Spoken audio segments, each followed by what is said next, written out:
Cancer एक ऐसी बीमारी जिसका नाम सुनते ही मनुष्य का दिमाग शून्य हो जाता है। नमस्कार, मैं प्राची सिटी हॉस्पिटल से। आज मैं बात करूंगी एक ऐसे कैंसर के बारे में जो महिलाओं में सामान्य तौर पर होता है। जी, हम बात कर रहे हैं ओवेरियन कैंसर की। हर वर्ष 8 मई को हमारे देश में ओवेरियन कैंसर डे मनाया जाता है। ओवेरियन कैंसर जो है तो एक सामान्य तौर पर जानने वाला कैंसर, पर इसके बारे में विस्तृत जानकारी ना होने के कारण बहुत सारे मरीज अपनी जान गंवा देते हैं। ओवेरियन कैंसर हमारे देश में सर्वाइकल कैंसर और ब्रेस्ट कैंसर के बाद सबसे तेजी से सामान्य तौर पर महिलाओं में फैलने वाला कैंसर है। तो आज हमने ओवेरियन कैंसर से जुड़े हर सवालों के जवाब को पाने के लिए अपने स्टूडियो में आमंत्रित किया है अनामिका शुक्ला मैम को, जो ऑब्स्टिशियन गायनेकोलॉजिस्ट हैं। तो मैम, स्वागत है आपका हमारे स्टूडियो में। Thank you Prachi. First of all मुझे इनवाइट करने के लिए अपने पॉडकास्ट में। आपके क्वेश्चन और मेरे आंसर्स के थ्रू अगर कुछ भी पेशेंट को कोई इन्फॉर्मेशन मिल पाए तो ये मेरे लिए बहुत अच्छी बात होगी। धन्यवाद मैम अपना कीमती समय देने के लिए।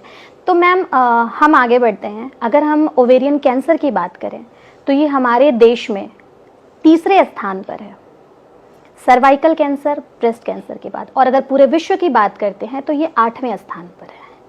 अगर हम एक रिपोर्ट देखते हैं WHO की जो 2020 में हुई थी, उसमें 3 लाख के आसपास नए पेशेंट पाए गए थे जो अनुमानित है, और 1 लाख के आसपास लोगों की मौत हो गई थी। और ये ओवेरियन कैंसर दिन प्रतिदिन बढ़ता जा रहा है। तो मैम, हम इसके कारण और ये कैंसर के बारे में जानने से पहले एक छोटा सा सवाल आपसे करेंगे। जो भी महिलाएं देख रही हैं, अभी जो पुरुष देख रहे हैं, वो ये जरूर जाने कि ओवरी क्या होती है और ओवरी का क्या महत्व है एक महिला के शरीर में। ओके प्राची, हाँ, सबसे अच्छा तो आपका क्वेश्चन ये कि फर्स्ट ऑफ ऑल हम ये जानें कि ओवरी क्या है।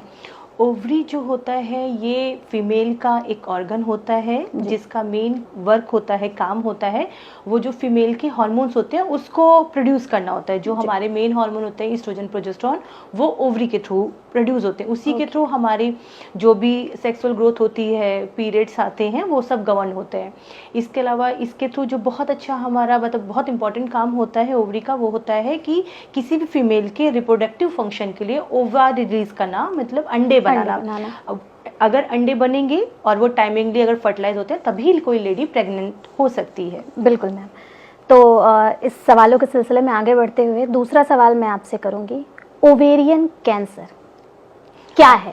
प्राची, देखिए, कैंसर ऐसा वर्ड है जिसके नाम से सब डरते हैं। बिल्कुल। एग्जैक्टली कैंसर क्या होता है? कैंसर में क्या होता है कि जो भी किसी भी ऑर्गन की नॉर्मल सेल्स होती हैं, अगर उनका अनकंट्रोल्ड ग्रोथ होने लगे, दैट इज कॉल्ड कैंसर। तो ओवरी का भी ऐसी है कि अगर नॉर्मल सेल्स की अनकंट्रोल्ड ग्रोथ होने लगे उसे ओवेरियन कैंसर कहा जाता है। कैंसर का बस सबसे बड़ी प्रॉब्लम ये होती है कि अगर कैंसर अर्ली स्टेज में डिटेक्ट हो जाए तो पेशेंट का सर्वाइवल होता है। बट जनरली क्या होता है कि अगर जो मोस्टली होता है कि लेट स्टेज में डिटेक्ट होता है, वो कैंसर कोई भी हो। कैंसर में ये होता है कि जितनी जल्दी स्क्रीन होकर पेशेंट डायग्नोस हो जाए कि ये कैंसर का लक्षण है, ये कैंसर है इस मरीज को, वही सबसे इंपॉर्टेंट होता है। इसलिए कोई भी कैंसर होता है, इसमें हम लोगों को यही रहता है जितनी जल्दी हम लोग डिटेक्ट कर लें, जिससे पेशेंट को प्रॉपर ट्रीटमेंट मिल सके और हम जितना उसकी लाइफ एक्सपेक्टेंसी बढ़ा सकते हैं वो कर सके हम लोग। ओके मैम, तो अभी आपने जितनी जानकारी दी है बड़ी सामान्य भाषा में दी है, जो हमारे दर्शकों को अच्छे से और आराम से समझ में आ जाएगी। तो आगे बढ़ते हैं हम। मेरा दूसरा सवाल ये है, जैसे मैंने सुना है जहाँ तक, ओवेरियन कैंसर जो होता है उसके भी लक्षण कुछ ऐसे होते हैं जो सामान्य होते हैं, क्या ये सच? ये बिल्कुल सही बात है। एक्चुअली जो ओवेरियन कैंसर होता है उसको हम साइलेंट किलर कहते हैं। लाइक जैसे और ब्रेस्ट के कैंसर होते हैं या सर्विक्स के कैंसर होते हैं, उनके एक पर्टिकुलर सिम्टम होते हैं जिसके थ्रू अगर किसी महिला को दिक्कत होती है तो उसको एक बार को ये आशंका हो सकती है कि कहीं ये कैंसर का लक्षण हो सकता है। बट ओवेरियन कैंसर में डिसएडवांटेज क्या है कि जो इसके सिम्टम होते हैं ना, वो इतने वेग होते हैं। लाइक सबसे ज़्यादा कॉमन क्या होता है कि गैस बहुत बन रही है, पेट फूल रहा है, खाने के बाद उबकाई आ रही है, पेट पेट दर्द हो रहा है, तो जनरली ये बड़े सिम्टम वेग से सिम्टम्स Normal है है। जिसपे नॉर्मली कोई ये नहीं समझ पाता कि ये कभी भी कैंसर हो सकता है। इसीलिए ओवेरियन कैंसर को साइलेंट किलर करते हैं, क्योंकि मोस्ट ऑफ टाइम यही होता है कि पेशेंट अपने आप ही गैस की दवाइयां लेता जा रहा है, लेता जा रहा है कि पेट से रिलेटेड कोई दिक्कत है, फिर लास्ट स्टेज में उसे पता चलता है कि ये कैंसर का कारण। इसके अलावा कुछ फीमेल्स में लाइक ये तो वेग सिम्टम हो गए, मेंस्ट्रुअल इरेगुलरिटी भी हो सकती है। सम टाइम एडवांस कैंसर में ये ब्रेस्ट नहीं मतलब ब्लैडर रिलेटेड मींस पेशाब की थैली रिलेटेड भी कुछ जैसे बार बार फ्रीक्वेंसी ऑफ मिक्चुरेशन होना या पेशाब करते हो ब्लड आना, सम टाइम ये लैट्रिन के रास्ते में अगर फैला तो उसके भी सिम्टम आ जाते हैं। कभी कभी पेट दर्द, कमर दर्द, ये सब भी होते हैं। और कभी एडवांस स्टेज में अगर एडवांस भी फैल गया है तो उसके अलग अलग लक्षण आते हैं। तो मैम अगर हम किस ऐसे कौन से लक्षण हैं जो अगर हमें दिखते हैं तो हमें अपने डॉक्टर के पास जाना चाहिए? प्राची, सबसे इम्पोर्टेंट है कि अगर किसी भी लेडी को इस टाइप का दिक्कत हो रहा है कि हाँ उसे गैस बन रही है या ब्लोटिंग बहुत ज़्यादा रहती है या कुछ भी है, तो थोड़ी भी प्रॉब्लम है तो उसको डेफिनेटली डॉक्टर से कंसल्ट करना चाहिए, जिससे कि डॉक्टर ये पता लगा सके कि उनको जो भी समस्या है ये सामान्य है या कोई एडवांस डिजीज की वजह से है।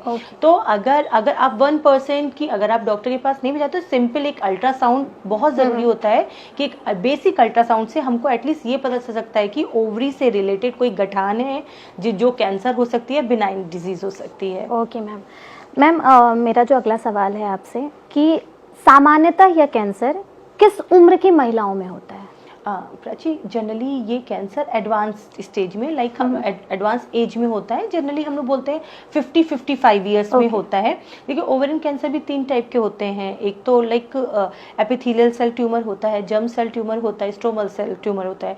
तो जो जर्म सेल ट्यूमर होता है वो तो अर्ली एजेस में होता है, लेकिन जो ये टिपिकल ओवेरियन कैंसर होता है, एपिथेलियल सेल होता है, ये नॉर्मली 50s में 60s में इसकी चांसेस ज़्यादा होती हैं। ओके मैम, आपने अभी एक जो बताया अर्ली एज में, शायद उसी को अर्ली एज कैंसर कहते हैं। हाँ जी, ओके, ये भी एक टर्म था जो मुझे क्लियर करना था मैंने आपसे। तो मैम इसके लिए प्रिकॉशंस भी कुछ होते हैं? देखिए इसके लिए प्रिकॉशन के लिए मैं आपको सबसे पहले बता दूं कि इसके हाई रिस्क क्या होते हैं। हाँ। ना देखिए ओवेरियन कैंसर मोस्ट कॉमनली जैसे बहुत ज़्यादा ये होता है, जेनेटिक भी होता है 20-30% में। अगर किसी महिला की फैमिली हिस्ट्री है कि उसको ओवरी कैंसर या ब्रेस्ट कैंसर है तो एक आशंका बढ़ती है कि उसको ब्रेस्ट कैंसर हो सकता है। उसमें कुछ जीन्स होते हैं जिसका हम लोग टिपिकल मतलब जाँच कराते हैं, जिसे ब्रेका ए जीन्स बोलते हैं, ब्रेका 1 ब्रेका 2 बोलते हैं, उनकी जाँच कराई जाती है। इसके अलावा कभी कभी कुछ फीमेल्स को जिनको कभी प्रेगनेंसी नहीं ठहरी है या कभी उनको इनफर्टिलिटी का ट्रीटमेंट दिया गया है, उसमें कुछ मेडिसिन होते हैं, उनके साइड इफ़ेक्ट्स की वजह से, कभी कभी कुछ रेडिएशंस की वजह से, ये सब इनके हाई रिस्क होते हैं। जो पहले ये भी बोलते थे तो फीमेल्स टेल्कम पाउडर यूज़ करती हैं, उन सब की वजह से भी इसकी आशंका बढ़ जाती है कैंसर की। मैम आपके द्वारा जितनी भी जानकारियाँ दी जा रही हैं, मैं पूरा मुझे उम्मीद है कि हमारे जो दर्शक देख रहे होंगे उनके लिए बहुत लाभप्रद होंगी और वो इनसे बहुत कुछ सीखेंगे। अगला जो मेरा सवाल है मैम आपसे वो ये है कि जिस तरह से ब्रेस्ट कैंसर, सर्वाइकल कैंसर, इनको डायग्नोज करना जहाँ तक मुझे पता है और मैंने पढ़ा है आसान होता है कंपैरिजन टू ये आपका ओवेरियन कैंसर, तो क्या ये मैम सही है? बिल्कुल सही। जैसे ब्रेस्ट कैंसर की अगर आप बात करें तो जनरली उसमें होता है कि ब्रेस्ट में कोई गांठ बनी, कोई गांठ दिखी तो डेफिनेटली कोई भी महिला है तो परेशान होगी और वो डॉक्टर को कंसल्ट करती है। अभी प्रीवियसली जैसे हम लोगों ने भी डिस्कस किया कि ब्रेस्ट कैंसर के जनरली जो सिम्टम होते हैं वेग होते हैं कि पेशेंट तो कई बार सोच ही नहीं सकता कैंसर है। और कभी कभी हम लोग ये देखते हैं कि वो ऐसे आस पड़ोस के मेडिकल स्टोर इधर उधर से दवाई ले लेते हैं या कुछ क्वैक वगैरह से मिलते रहते हैं जो वो डिटेक्ट ही नहीं कर पाते हैं। तो इसलिए इसकी डायग्नोसिस बनाना बहुत मुश्किल हो जाता है, क्योंकि इसके बहुत टिपिकल कोई ऐसे फीचर नहीं है जिसमें किसी को हिंट लगे कि ये कैंसर की वजह से हो सकता है। जब वो पेशेंट कभी भी इस प्रॉब्लम से आता है तो हम लोग क्या करते हैं, अल्ट्रासाउंड कराते हैं, बेसिक जांच है जिसके थ्रू हमको पता चलता है कि ओवरी में कोई गांठ वगैरह तो नहीं है। अगर हमको थोड़ा सस्पेक्टेड होता है कि ओवरी में किस तरह की गांठ है तो एक ब्लड मार्कर होता है जिसके थ्रू हम लोगों को एक इंडिकेशन मिलता है कि जो मास है या गांठ है ये कैंसर का, उसे CA-125 बोलते हैं। तो बिल्कुल बेसिक सी जांच है, उसके थ्रू हम लोग करते हैं। अगर हमको लगता है कि CA-125 बड़ा है और ये कैंसर हो सकता है, उसके बाद तो हमारी बहुत सारी एडवांस CT स्कैन, MRI और बहुत सारी जांच होती है जिसके थ्रू हम लोग इसकी डायग्नोसिस बनाते हैं। अब मेरा अगला सवाल है कि जैसे हम बात कर रहे हैं ओवेरियन कैंसर की, तो ओवेरियन कैंसर के दरमियान या उसके इलाज के बाद क्या प्रेगनेंसी संभव है, अगर अर्ली एज में होती है या ऐसा definitely। कुछ? देखो प्राची, यही होता है कि कभी कभी, जैसे मोस्टली तो ये एडवांस एज में ही होता है, बट कभी कभी बिल्कुल हार्ड एंड फास्ट रूल नहीं होता, समटाइम ये यंग एज में भी हो जाता है। अगर ऐसी कंडीशन में होता है तो डेफिनेटली, अगर कैंसर है तो नेचुरल भी कंसीव कर जाती हैं फीमेल। तो हम लोग क्या करते हैं, अगर वो कंसीव कर गई है तो डेफिनेटली उसका फिर प्रेगनेंसी में हमें एक्स्ट्रा ध्यान रखना पड़ता है। बट हाँ, ये है कि अगर किसी को ये ओवेरियन कैंसर, तो ऐसा नहीं कि वो कभी कंसीव नहीं हो सकती है, वो डेफिनेटली वो प्रेग्नेंट हो सकती है। मैम, एक अगर पेशेंट के अलावा हम बात करें तो ओवेरियन कैंसर के पेशेंट के जो घर वाले होते हैं, परिवारजन होते हैं, उनके लिए आप कुछ कहना चाहेंगी, वो कैसे ध्यान रखें? हाँ, डेफिनेटली। देखिए बेटा प्राची, कि कैंसर होना किसी के लिए भी बहुत ही मेंटल डिप्रेशन का काम करता है।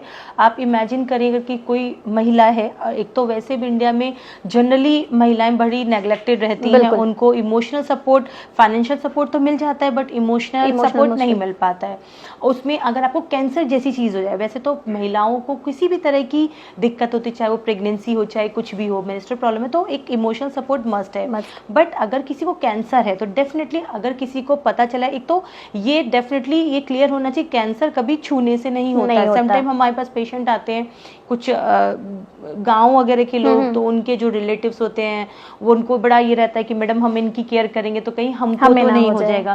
तो ये बिल्कुल ऐसा नहीं होता, कैंसर कभी भी छूने से नहीं होता। और अगर आपके आस पड़ोस में, आपकी फैमिली में कोई कैंसर से जूझ रही है लेडी, तो डेफिनेटली देखो, डॉक्टर अपना काम करेगा, भगवान अपना काम करेंगे, but as a family partner आपको उसको इमोशनल सपोर्ट जितना दे सकते हैं, बिल्कुल इमोशनल सपोर्ट, फिर उसकी डाइट पे जितना आप हेल्प कर सके वो करना ही चाहिए। Okay ma'am. मैम, आने वाले 8 मई को विश्व ओवेरियन कैंसर डे है, जिसका स्लोगन है नो वुमेन लेफ्ट बिहाइंड। तो इस दिन के लिए आप हमारे दर्शकों को, महिलाओं को और साथ ही साथ पुरुषों को भी क्या संदेश देना चाहेंगे? प्राची, एक तो सबसे सही बात ये है कि महिलाएं किसी भी फैमिली के लिए बहुत इम्पॉर्टेंट होती हैं, सोसाइटी के लिए बहुत इम्पॉर्टेंट होती हैं। जनरली महिलाओं का काम होता है कि वो अपने हस्बैंड की, अपने बच्चों की, अपने फैमिली मेम्बर्स की, सबकी अच्छी से केयर करती हैं। बट जब उनको केयर की नीड होती है तो मोस्टली लोग बैकअप हो जाते हैं, लाइक वो इतना सपोर्ट नहीं कर पाते। तो और अगर वो महिला उस घर में ना रहे, तब उसकी इम्पोर्टेंस सबको समझ में आती है। महिलाएं रीढ़ की हड्डी होती है परिवार की। तो सभी को डिजीज हो, वो तो एक इम्पॉर्टेंट हो जाता है, लेकिन और नॉर्मल डेज में भी देखिए, एक तो फीमेल्स का क्या होता है कि उनके हार्मोन्स वेरिएशन जो होते हैं उनकी फिजिकल हेल्थ में दिखते हैं। लाइक जैसे महिलाओं को पीरियड्स आना, ये आप समझती हैं, तो वो 4-5 डेज उनको बहुत सारी प्रॉब्लम से जूझना पड़ता है। पहले तो लोग इतना ज़्यादा मतलब उस टाइम में भी कोई सपोर्ट नहीं करते थे। तो फीमेल्स की हेल्थ के लिए फैमिली मेम्बर्स को ज़रूर जागरूक होना चाहिए, क्योंकि अगर लेडी या महिला स्वस्थ रहेगी तभी वो दूसरों की सेवा कर पाएगी और तभी होल सोल फैमिली हमारी रहेगी। तो सिंपल यही बात है कि महिलाओं की केयर कीजिए, चाहे वो ड्यूरिंग प्रेगनेंसी हो, ड्यूरिंग मेंसेस हो, या नॉर्मल हो, या किसी भी डिजीज़ से अगर वो उनको कोई प्रॉब्लम है, कैंसर हो या किसी भी डिजीज से, तो उनकी केयर करनी ही चाहिए, जैसे कि जब आप बीमार होते हैं वो आपकी केयर करती हैं। Thank you so much ma'am, आपका बहुत बहुत आभार, आपने अपना इतना समय निकाल कर हमें ये जानकारी दी है। Thank you ma'am. Thank you.